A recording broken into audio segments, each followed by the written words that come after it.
You burn out the day your self worth becomes tied to target. And that shift happens quietly. Long before the missed numbers, long before the visible cracks, long before anyone asks if you're okay. Because performance pressure doesn't start externally, it starts internally. And most high performers don't even notice when that line gets crossed. Welcome to Lead Your Path podcast. I'm your host, Swagata Palharya. This is a space where we explore leadership, not just as performance, but as identity. And today, we are exploring why performance pressure becomes internal before it becomes visible, and how that shift quietly shapes the way we lead, work, and we see ourselves. There's a moment before the world sees that pressure, before the targets are missed, before the tone changes, before the confidence cracks.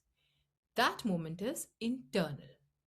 High performers don't break publicly, they tighten internally. Publicly, they will show up, they will deliver, they will smile, while something inside quietly carries more than it should. You wouldn't see it in their calendar, you wouldn't see it in their KPIs, but you would feel it in their nervous system. Because pressure rarely starts with numbers, it starts with identity.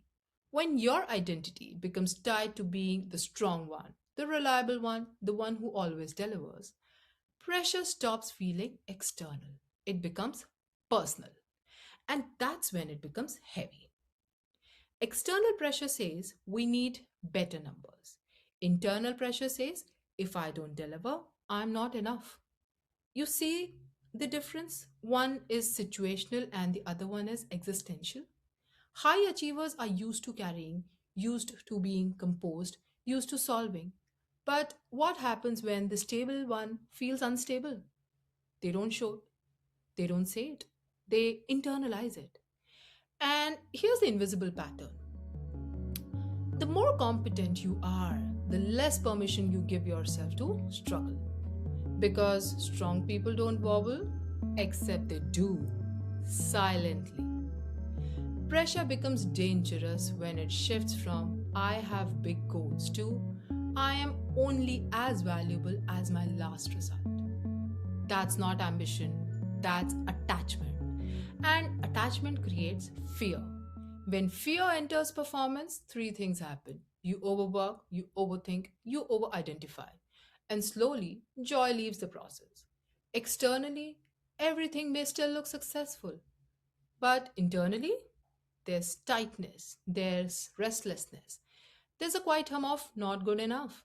And because it's internal, no one addresses it until something breaks. So, what's the leadership shift?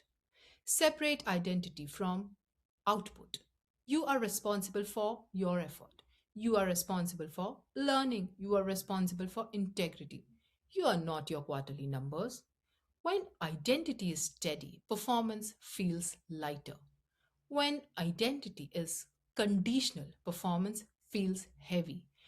And leadership begins the moment you understand this difference. So reflect on this. Where has pressure become personal for you? Where have results quietly become self worth? And would you change if led from stability instead of fear? Performance will always exist, targets will always exist. But suffering under them? That's optional. Awareness is the first shift. Until next time, lead your path.